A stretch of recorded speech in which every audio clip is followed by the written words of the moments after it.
Nancy is a guard's daughter. She was working on Skarloey with some polish and a rag.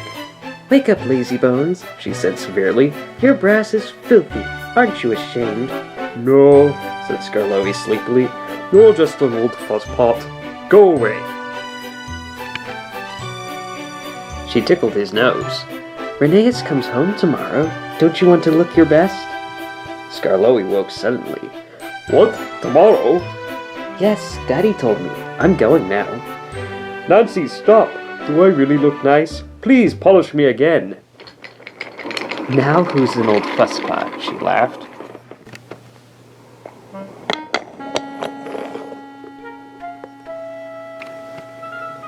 "Aren't you gonna polish me?"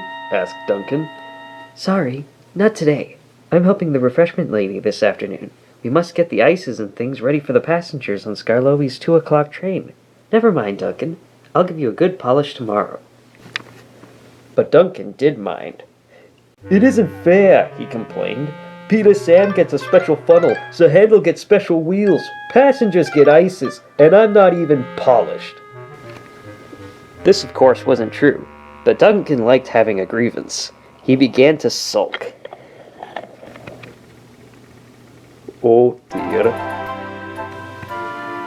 That afternoon, a message came from the station by the waterfall. "One of Skarloey's coaches has come off the rails. Please send some workmen to put it right." Duncan was in steam, so he had to go. "All this extra work," he grumbled. "It wears an engine out." "Rubbish," said his driver. "Come on."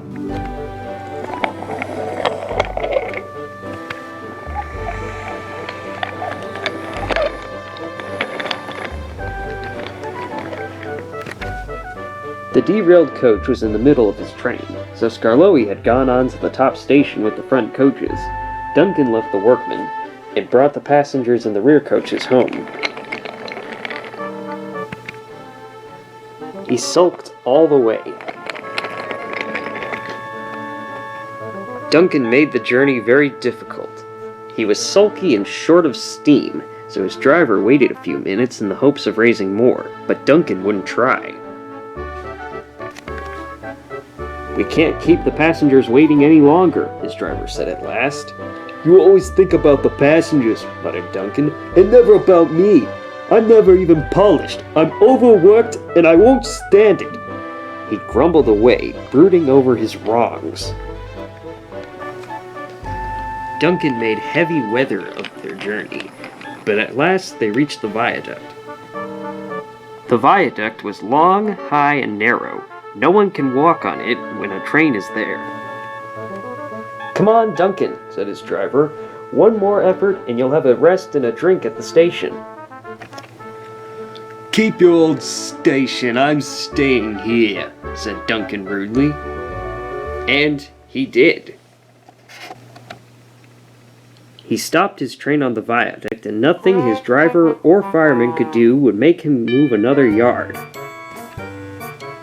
Skarloey came from the top station to haul Duncan and his train to the platform.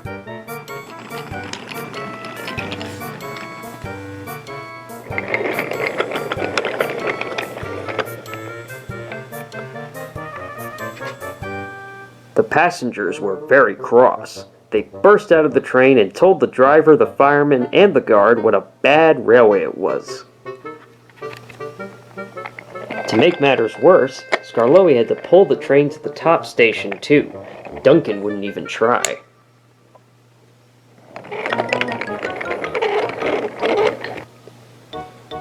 That evening, the Fat Controller was waiting at the shed for Duncan. He spoke to him severely, but Duncan remained sulky. He muttered to himself, "No polish means no passengers." He still has a lot to learn, doesn't he?